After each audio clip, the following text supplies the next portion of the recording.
Hello les Illustros et bienvenue dans ce nouvel épisode du Petit Podcast. Le Petit Podcast, qu'est-ce que c'est pour rappel? C'est tout simplement un podcast comme le nom l'indique, qui sort aléatoirement sur la chaîne et qui dure moins de 15 minutes ou 15 minutes tout pile. Généralement, le podcast est composé de deux parties. Dans la première, je parle d'un long métrage du passé ou du présent et dans la deuxième, je parle d'une actualité du cinéma que je trouve intrigante. Sauf qu'en ce moment, avec le Petit Podcast, je préfère me concentrer sur la première partie que sur la deuxième. Mais rassurez-vous, la deuxième partie reviendra en Ah mais on est en décembre.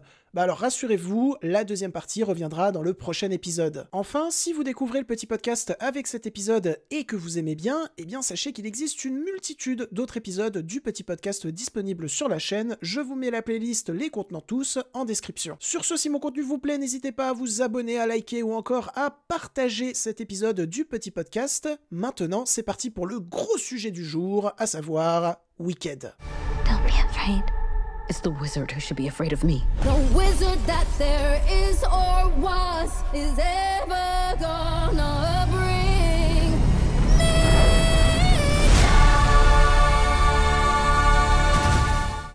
Oulala, est-ce qu'il s'agirait pas d'un film extrêmement attendu par beaucoup de gens? Eh bien, en effet, JB, tu as raison, oui, je me parle à moi-même, puisque Wicked n'est autre que l'adaptation sur grand écran de la première partie d'une comédie musicale de Broadway extrêmement culte qui s'intitule Wicked. Oui, jusque-là, tout est parfaitement logique, et donc cette comédie musicale de Broadway, elle a été lancée en 2003, et elle est de Stefan Schwartz et Winnie Holzman. Et cette fameuse comédie musicale extrêmement culte, eh bien je n'ai pas eu la chance de la voir sur scène, contrairement à beaucoup de personnes qui étaient extrêmement hype à l'idée que leur comédie musicale de Broadway préférée soit un jour adaptée au cinéma. Eh bien guess what? C'est bon, c'est sorti. Et alors? Qu'est-ce que ça vaut? Eh bah c'est sympathique, mais vraiment sans plus. Mais avant de détailler mon avis sur le long métrage, c'est quoi mon rapport à Wicked? Alors c'est assez particulier parce que Wicked, c'est une comédie musicale dont au fur et à mesure des années, j'ai entendu parler en long, en large et en travers, mais étrangement sans qu'on me dévoile des éléments clés de l'intrigue et sans que j'écoute les chansons. Et tout d'un coup, pouf, la bande-annonce de Wicked partie 1, parce que oui, c'est la partie 1, d'ailleurs je vais revenir sur le fait que ce n'est que la partie 1 un petit peu plus tard. La première bande-annonce sort donc, et je me dis, ok, deal with it, franchement ce que je vois, je pense que ça peut me plaire, et en plus de ça, Wicked, tout le monde en parle depuis des années comme une œuvre absolument magistrale, c'est qu'il doit y avoir vraiment de la matière à en faire un film. Et alors en plus de ça, vu que c'est la partie 1, doit y avoir vraiment de la matière pour en faire 2 films. Je me dis 3 choses. Premièrement, ça va ramener sur grand écran avec des gros sous-sous derrière une nouvelle vision d'un univers fantaisiste auquel à peu près tout le monde est attaché. Donc ça c'est cool. Deuxièmement, je me dis que ça va être ultra généreux. Donc ça c'est très cool. Troisièmement, je me dis que je vais pouvoir enfin découvrir toutes ces chansons extrêmement cultes dont un nombre incalculable de gens sont absolument fans et peut-être que je deviendrai fan également. Donc ça c'est très cool. Vous l'avez donc très bien compris, j'étais grave chaud et honnêtement parmi mes potes, j'étais un peu le seul à être grave chaud. Et puis tout d'un coup, il y a les avant-premières et puis tout d'un coup, le film sort en Amérique avant de sortir en France et tout le monde dit que c'est absolument magistral, que c'est presque un chef-d'œuvre.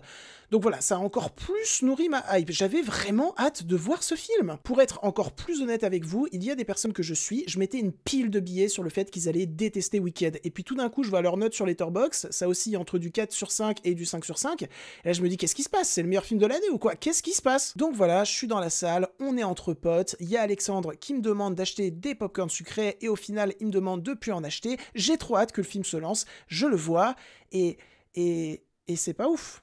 Non mais honnêtement, Wicked, c'est pas ouf, c'est vraiment très loin d'être un chef-d'œuvre, les gars. Just follow the road. It's gonna lead you right to me.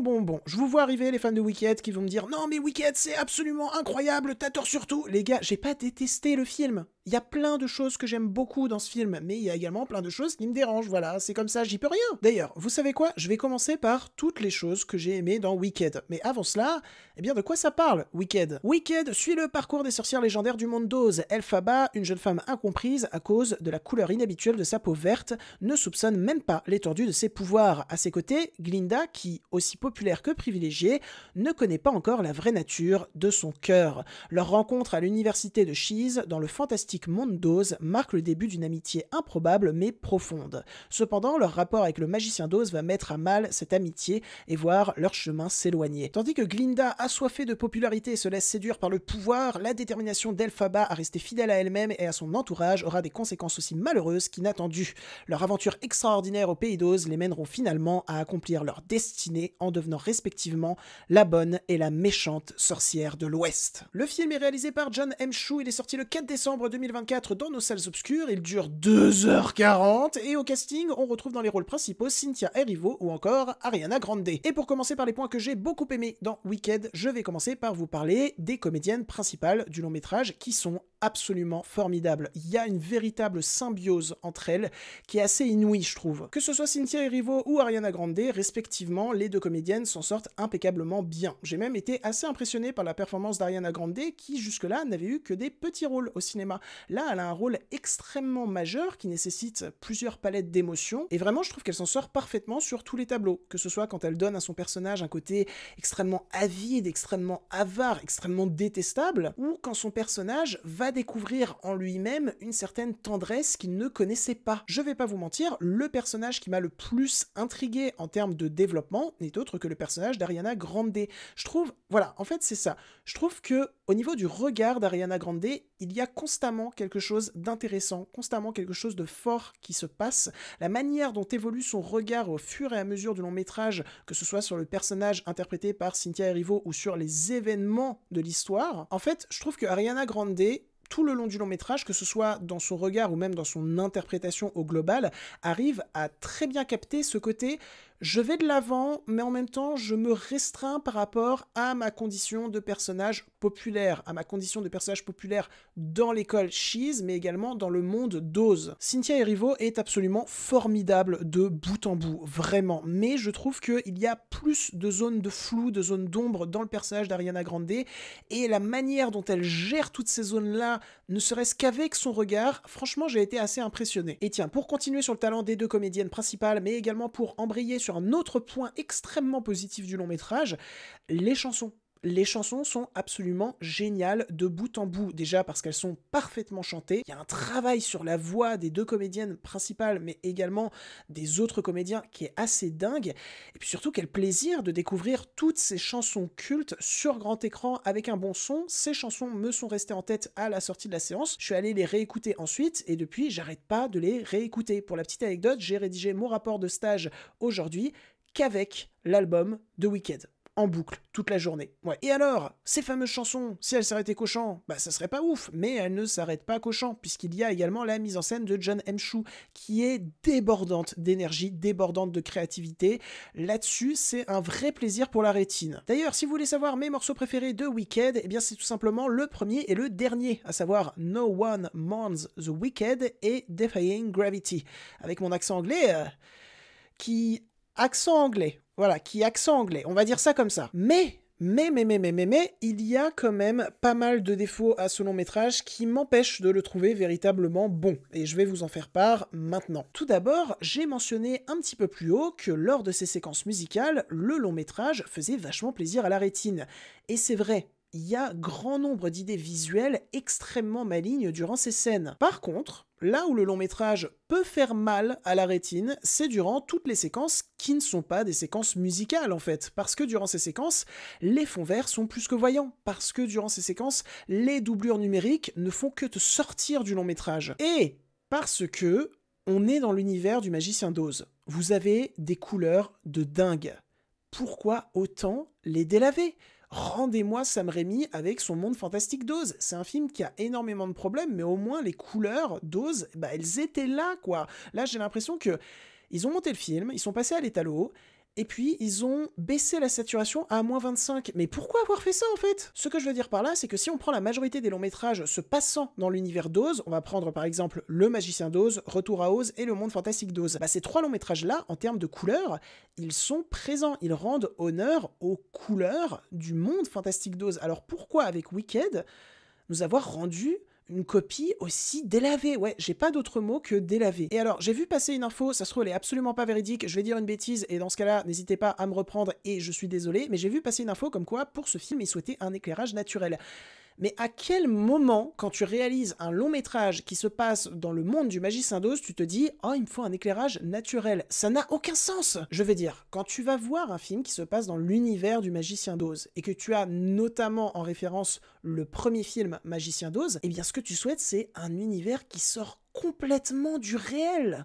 Un univers avec des couleurs que tu ne peux pas voir dans le réel. C'est le but de l'univers du Magicien d'Oz. Vraiment, je ne comprends pas cette intention d'étalonnage. Et vous savez quoi? Je vais prendre un film qui a rien à voir. Quand on prend The Revenant d'Inarritu, c'est un film qui est quand même extrêmement ancré dans le réel. Bah, il y a 10 fois plus de couleurs à l'écran que dans Wicked. C'est pas normal, c'est pas normal. Et alors, vous savez ce qui est pas normal également, et ce qui est pour moi le plus gros problème du long métrage, c'est qu'il dure 2h40.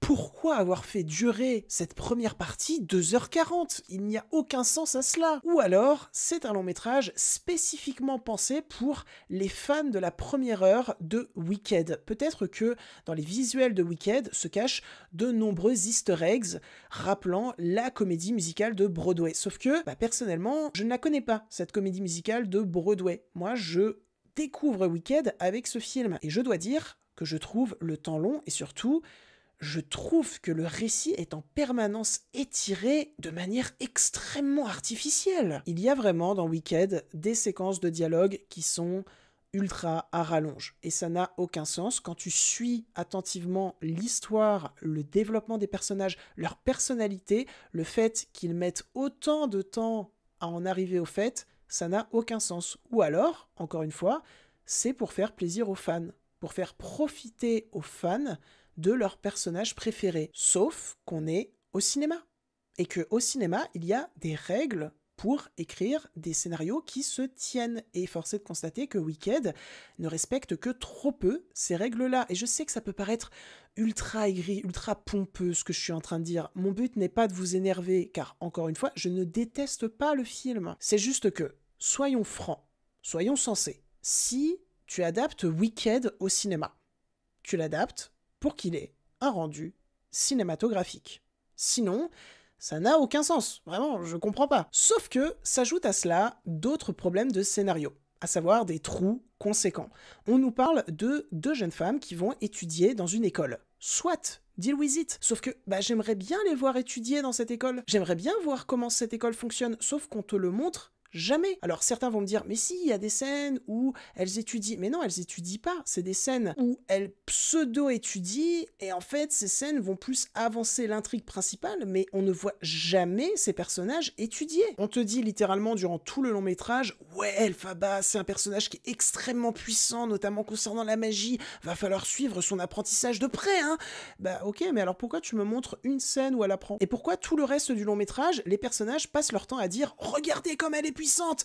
Ok, vous me le dites, sauf qu'on est au cinéma. Show don't tell, pitié. Et ok, là, je peux paraître aigri parce que je m'attarde sur un point de scénario qui est pour moi un trou de scénario, mais rassurez-vous, des trous de scénario, il y en a partout dans ce film, et surtout des moments où les personnages n'arrêtent pas de dire ce qu'il se passe à voix haute, il y en a à balle également. Arrête, film, s'il te plaît, ne me dis pas.